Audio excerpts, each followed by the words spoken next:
This range-topping Skoda Superb, Lauren and Clement, costs £50,000. And for that money, you could have this rather beautiful and glamorous Rolls-Royce Phantom from 2007. You're not showing your age, love. But which is the best buy? Well, to find out, I'm going to compare these cars in a series of very important scientific tests. I'm Matt Watson, and you're watching CarWow. This particular car is the Phantom 7. Before it, there were 6 of the generations going all the way back to 1925. Coincidentally, that's the same year that Skoda was founded. In that time, Phantoms have been owned by the likes of Queen Elizabeth II, Elvis Presley, Elton John and John Lennon, who painted his Phantom 5 to look like this, which is a bit mad. But you've always needed to be insanely rich to afford one of these cars. Back in 2007, this particular Phantom cost around £250,000. And when you adjust for inflation... Just crunch them, please. Crunch. That's over £400,000 in today's money, or 8 times the price of this Skoda. But is this old Phantom still fit for a queen? Well, I'm going to see how much people think it's actually worth. Hello, I've got a very odd question for you. Yes. How much do you think my car's worth? No idea. Guess a number. $500,000? £500,000, £50,000. £50,000. I'm very smug about it. Excuse me, you've got a very, very nice car you have. So I wanted to ask you a question because you clearly know a little bit about cars if you picked one of those. I want you to guess how much you think I paid for this car. £50,000? Oh my goodness. I have no idea. Absolutely no idea. You're actually bang on the money. Oh, okay. I told you knew about cars. How much was your Range Rover? It was more than that. But, you know, but it's rubbish. It's rubbish. Can you guess how much my car cost? What, brand new or used? Just how much I paid for it. Probably about 65, 70. 65, 70, okay. It's quite a good guess. This Rolls Royce, right? Yeah. How much do you think it looks worth? 300. 300 grand. I paid £50,000 for it. Did you have a balaclava at the time? Or? No, this is what it cost. Absolute bargain, isn't it? It's immaculate. Fair play to you. Thank you. Love it. Matt Watson, yeah, that's right. Do you like my new car? I love it. It's very sexy. How much do you think I paid for it? It's got to be £200,000. £200,000. I paid 50 grand for it. Good God. You've stolen it. I've literally stolen it. I think they'll be asking for it back at that price. Basically, everyone I spoke to thought this car was worth significantly more than £50,000. And that's one of the best things about Rolls-Royce. Even when their cars are almost 20 years old, they ooze sophistication in a way that other brands can only dream of. Just look at it. It's such a timeless, classic design. It doesn't look like an 18-year-old car. What has also helped is that the owner of this car has recently had it resprayed in their classic silver, which they have for their other fleet vehicles. And so there's no blemishes on it, obviously. It just looks brand new. It's a great colour as well. The original colour is this part lower down, and I must say I prefer the silver. The thing I like about Rolls-Royces is that unlike Bentleys, which have plastic grills, this is proper metal, just exquisite. Now, one thing that does give away the age of the car, the lights. So we have old school xenons down here rather than the very latest LED technology, but other than that, you wouldn't know. It doesn't look that different than the very latest Rolls-Royce Phantom. Now, one thing I have noticed on this car, and it's probably a result of the respray, well, 2 things actually. The first is this chrome work here. It's a bit lifted, just there on the bonnet. Obviously, they had to remove that for when they were doing the respray. And then this pinstripe here is actually a sticker. Normally on Rolls-Royces, it's painted, and it's painted by one man who travels around the world to touch up different cars with his special squirrel tail brush. Madness. Anyway, moving down the side, I mean, this is one of the things about the Rolls-Royce. Look at the way the doors open. You got rear hinge doors on the back, and of course they are very heavy, substantial feeling doors with beautiful handles and soft close front as well as at the back. And something really interesting about this particular car is we've got metal filaments in these front windows, obviously for quick demisting, so you don't have to use an ice scraper. Moving down the back, just a great shape, nice big alloy wheels, but also big tyres for a cushioning ride. And then finally the rear of the car, no exposed exhaust, because that would just be too vulgar. So far, this £50,000 Phantom is looking like the bargain of the century. But before I get too carried away, I need to see how people will react to my equally expensive but much less flashy Skoda Superb. I've got a quick question for you. Go on, mate. Can you guess how much I paid for my Skoda? 45 grand. Oh, it's close, 50. It's nice, isn't it? Yeah, it's nice. Do you think that's quite expensive? You're from carwow, are you? Yeah. I recognise you. I've got to shake your hand, mate. How much do you think I paid for this car, brand new? What car is it? It's a Skoda. Brand Brand new, guess. 40 for a brand new Skoda? Less? 30-ish? 30? Yeah. It was 50. I don't know cars that well. It's a Skoda. Have a quick look at it. Look at the inside. What do you think? It looks very smart. 40,000. Pretty close. Pretty close. Pretty close, 50,000. That's good because I know nothing about cars. Yeah, but it gave off the right vibe. It absolutely does. Yeah. To be fair though, this black paint is a little bit anonymous. If you want the Superb to stand out a bit more, you need to go for one of the more vibrant colours such as this red or the urine coloured yellow. Still, if you go for the Laurent and Clement model, it does have some bits that help lift the look slightly, such as the cooler black grille. Moving down the side, you get the shiny Laurent and Clement badge. You also have chrome window surrounds, yeah, and unique design alloy wheels, which have been upgraded on this particular car from 18 to 19 inches. But what exactly is Laurent and Clement? Well, the name comes from Václav Laurent and Václav Clement, who started out making bicycles in 1895 before founding Skoda Autos in 1925. Now it's the name Skoda uses for its most luxurious top specification versions of its cars, a bit like Skoda's version of the Mercedes Maybach. And it means this Superb comes with a few significant upgrades that you don't get on the standard car. The normal Skoda Superb has a pretty nice interior in terms of the design. You get all the latest tech, Apple CarPlay, Android Auto, all wireless. You've got adaptive cruise control as standard, and generally build quality is lovely. However, I have found a creak, and it's a new car. Now this Laurent and Clement version adds some extra upgrades which help lift things a little bit, such as a Laurent and Clement steering wheel. It's nice. Oh, the leather does feel nice actually. Then you got Laurent and Clement special seats. Look, it's embossed in the headrest. They're just a bit more comfortable, and they're heated, they're cooled, and they have a massage function. Then there's this lovely cognac interior which you can have if you don't want black. You can get it black, or you can have it with this lovely colour. I like the brown. Actually, it's coloured using dye made from olive branches. Speaking of branches, you get wood on the dash as well. Is it really wood, or is it like fake wood? I don't know. What was that noise? It's like something else dropped or cracked. Weird. I'll tell you what's also weird, but in a good way, is that the Laurent and Clement model gets this in the back seats. Look, special headrests like that, so you can, you know, nod off when you're being driven somewhere. And this is a good car to be driven in because look at the space, loads of knee room, lots of headroom. It's so spacious, isn't it? And you've got like heated seats and rear climate control, and sun blinds to keep the sun off my pale skin. Oh. It's certainly nicer inside this top-of-the-range Superb than the standard model, but nothing really stands out as truly special. And that's to be expected. It's built by robots in the same factory on the same production line as a normal Superb. So there are limitations to what Skoda can change. Rolls-Royce likes to do things differently. For example, it only used 3 robots to build the Phantom 7, and all of them were in the paint shop. Everything else on this car was made by hand, which explains why it feels so exquisite. You see, nothing that you touch inside this cabin feels like £50,000. It all feels like hundreds of thousands of pounds. It's so luxurious. I love the vanity mirror. Look, it's huge. And then there's the space. This isn't even the long wheelbase version. Look how much room I've got. I thought the Skoda was spacious, but this is on another level. This rear bench seat, it's like a settee. And while you don't have those like gripper headrests, because you have leather, soft, yielding, lovely leather, all wrapping around the door and the side of the car, you can just sort of lean like that comfortably. I love it. In some ways, it's even better in the front for your chauffeur. Just the feel of the steering wheel, the design, the leather everywhere. I like the way that you have physical dials and buttons to control the climate, and these weird slider switches, though there's always a guessing game of what exactly they do. I'm not sure. I like the way that some of the buttons are like hidden away. For instance, these are the controls for the seats. And then there's the damping of some of the drawers and stuff. Look.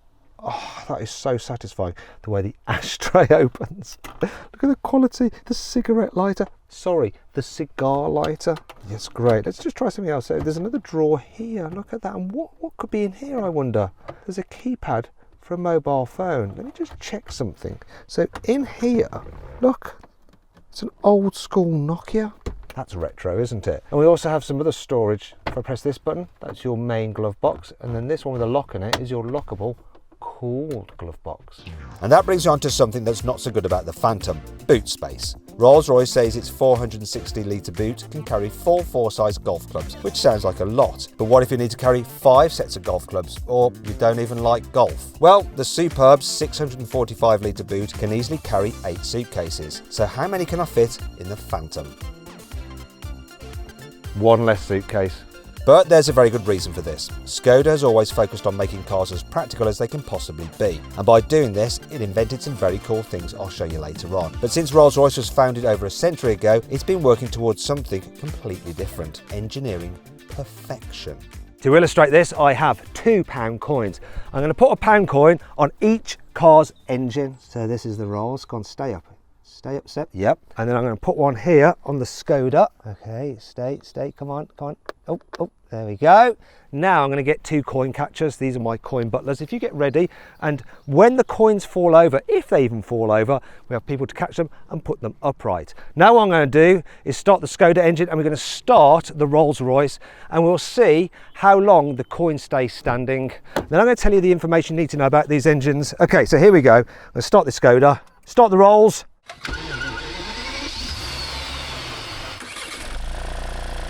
So yeah, the coin's gone down on the Skoda already.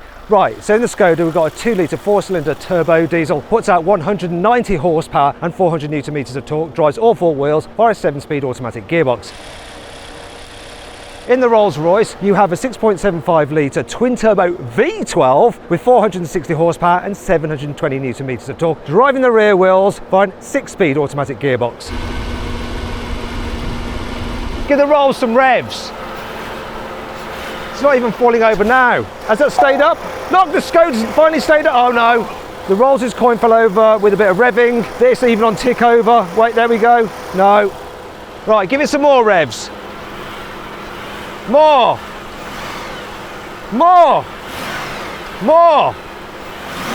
Right, I think it's clear. The Rolls-Royce wins the coin test. But what about the acceleration test? Okay, here we go. I'm going to put it into low mode so we start off in first gear, not second. Brake boost, off we go. It's going. There we go, that's a time. 6.9 seconds. I think that's more than adequate. There's something surprising with this Skoda. So if I press the car icon, hit vehicle again, swipe through to brakes, turn the stability control system to sport. There we go. And now, going to sport mode for the gearbox, I should be able to engage launch control. Left on the brake, floor the throttle, launch control, madness. Go on. What are you going to do, car?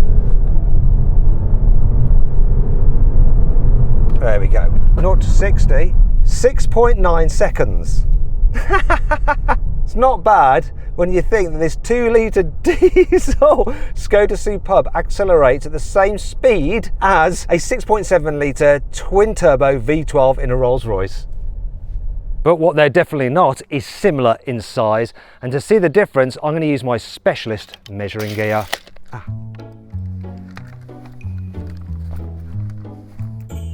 The Skoda is 4.9 metres long. The Rolls-Royce is 5.8 metres long. That's almost a metre longer, about the same size as my car. Including door mirrors, the Rolls-Royce is 2 metres wide exactly. No way. The Skoda is actually wider than the Rolls at 2.1 metres. Maybe we should call it the Choda Superb. The Skoda is 1.5 metres tall. The Rolls is 1.7 metres tall.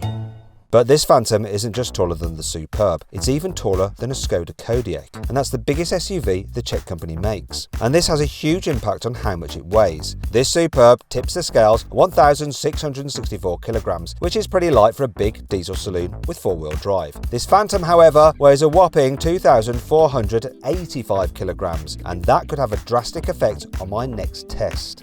Emergency stop time from 60 miles an hour. What will the distance be?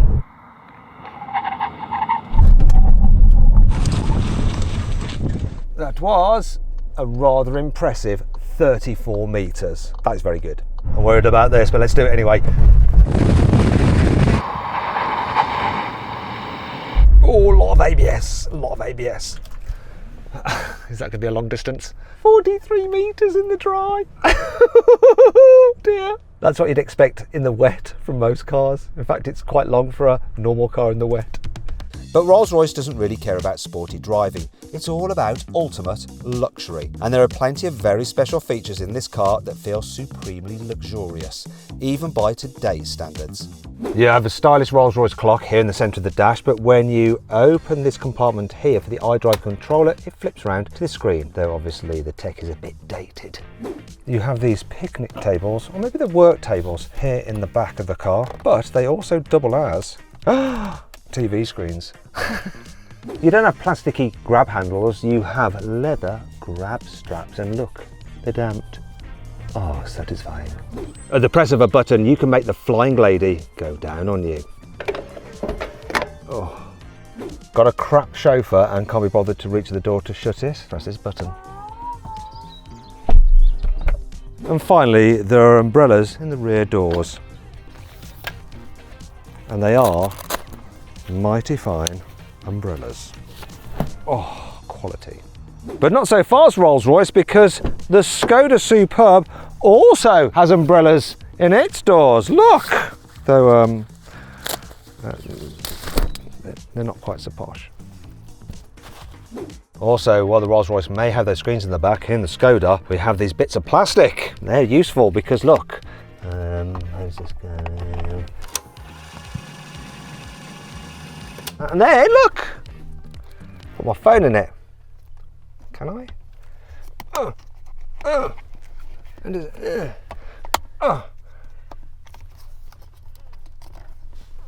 Where's the? Oh, there we go. The luxury. Yeah. And who needs the Rolls-Royce's heating elements in the front windows when you've got an ice scraper with you the whole time? Oh, and this won't break and cost you thousands to fix. And look, if you need to top up your screen wash, the top of it has an inbuilt funnel, so you don't get spilling too much. And finally, the car comes with this little cleaner here, which you can use to remove the smudges from the touchscreen. That's better. I've already reviewed the Skoda Superb and I gave it my top mark, the go right ahead and buy it. And that's because it just does everything it's supposed to do so very well. It's a comfy cruiser, it's good on the motorway, it handles twisty roads well, it's comfy, quiet, does everything that it's supposed to. Plus, despite being big and spacious, it actually feels like a smaller car when you're driving it, so it's quite manoeuvrable in town and it's not intimidating in any way, shape or form. As I'll demonstrate with my next test. The objective is to turn around in a single manoeuvre. A van behind me. Hopefully they will give me some leeway. Now if it makes it round, this is perfect proof that this is a car that drives smaller than it looks. And I mean that in a good way, not as in it feels like a cheap small car. Just so easy. And things get even better when you're cruising, mainly because of this car's excellent 2-litre diesel engine. It's my favourite, it suits the car perfectly. You know, it's got enough punch when you want to overtake, it's good for lazy cruising at speed, it's reasonably smooth, and it gives you excellent economy. Makes you feel smug, actually. Yeah, feel like you're winning. The only giveaway really that it's a diesel is when you're stationary and it's at idle, because then it's a bit rattly like a van engine and you do feel the vibes coming through the pedals and the steering wheel. Or if the stop-start kicks in, it stops that, but then when the engine restarts, you get a sudden jolt as that diesel suddenly comes into life. Overall though, it's a really, really good, competent car and it's great value for money, and that just brings you back to the fact you are still driving a Skoda, which is a very good but also a very much everyday kind of car. And the thing about this Laurent Clement model is that you get into a law of diminishing returns. You're spending more and more money to add bits and bits onto what ultimately is just at the end of the day a Skoda. And I don't know anything bad about Skoda, but take the four-wheel drive system of this car for instance. You think it's going to be really useful to have that, but actually you're probably only ever going to benefit from it one day of the year at best, when it's really snowy and you forgot to fit winter tyres and you do need that extra bit of traction to get off your driveway. Also, this interior, I love the brown cognac interior. It's lovely, but it's a little bit like getting yourself all dressed up just to go to the supermarket. Then there's these upgraded seats, which are very, very comfy, and I like the fact that they're cooled, especially on a hot day today. Plus, they've even got a massage function. It's a bit like having an original Barcelona chair in a room at the Premier Inn. Pointless.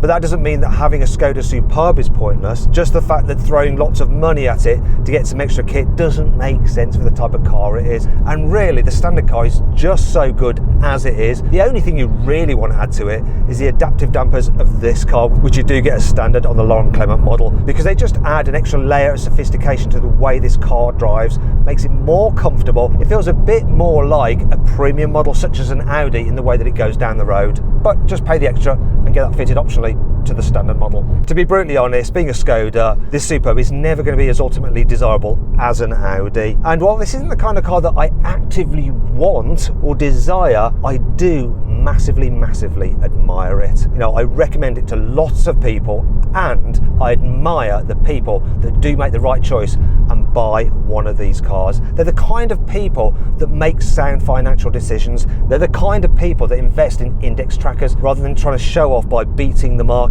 day trading. They know in the long run that by going for this Skoda, they're going to be better off. Thing is, with this Rolls-Royce, you feel like you've already won at life. You've cashed in your investments and you're just reaping the rewards, the fruits of your labour. There's something very special about driving this car. I mean, you can already see the position I'm in. I'm just like super chilled. Now, whereas the Skoda takes the pain out of driving on long drives, this makes the very act of driving an absolute pleasure. It's all down to the way the suspension just glides this car down the road. You don't feel like you're actually touching the surface itself. It's more like you're just hovering just above it. It's so floaty, so just lovely. The only giveaway that your wheels are actually touching the ground is that you do occasionally get the odd muted thump from the suspension. Other than that, there is absolutely no external noise entering the inside of this car. So serene. Now, because of this, the car sort of puts you into this like dream-like state, almost like that same sensation you get when you're having a massage. And it doesn't even matter if you encounter some traffic because you're just so chilled. It helps that you're just sat in such wonderful surroundings. In fact, it's more like being on a yacht than being sat in a car. That huge bonnet, the way you've got that mascot on the bow, it actually feels like you're holding a tiller rather than a car's steering wheel. It is very, very ship-like. You're definitely more of a captain than a driver. Then there's the fact when you try to hustle this thing down a twisty road or maneuver around town, it does take some navigating. You have to concentrate and maybe take things a little bit slower than you would in a normal car. I've got a feeling this is not going to go too well. I do have plenty of space because there's no cars parked too close to the edge of the road, but I've got a van behind me. I've got another car waiting. I think I might go up the curb. Oh no, this is not great.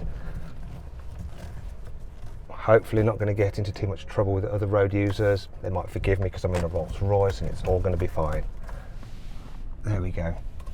I wasn't too stressed. I think people just assume that you might be royalty or very important, so they're willing to wait for you in a Rolls-Royce. If I'd done that in another brand, say a BMW, which obviously own Rolls-Royce, I'd have got beeped. But I don't think I'd care because this car makes you feel so incredibly relaxed, even in stressful situations. There's something about the Rolls-Royce that just makes it feel like you've got all the time in the world, and if you really do need to get a move on, you just floor your throttle, the smooth gearbox and engine respond, and it just pitches its nose skyward and absolutely buggers off full steam ahead. It's quite frightening just how much propulsion you have with this car. But the thing that really amazes me about this car is the fact that despite being 18 years old, not a single rattle nor squeak. It's madness. It's like it's new. But there is one thing there, lurking deep in your subconscious, is the knowledge that you have bought a £300,000 when new car for £50,000. The reason it is £50,000 is because should anything go wrong with it, you're probably going to have to pay that again to get it fixed. And that means you're never quite as relaxed as you think you are, because there's always just a low level of cortisol still lurking in your veins. But is that enough to put you off buying an almost 20-year-old Rolls-Royce? Or should you just consider a luxury Laurent and Clement Skoda instead? Well, the Skoda Superb, it's an absolutely brilliant practical family car, a great daily driver, though I'd pick one of the versions lower down in the range because this range-topping Laurent and Clement model is just a bit too punchy at £50,000. On the flip side though, this Rolls-Royce Phantom is an absolute steal at £50,000. Do you know what? I never thought I'd see the day when I'd say that a Rolls-Royce Phantom is better value for money than a Skoda Superb. But here we are, and that's why the Roller wins this test.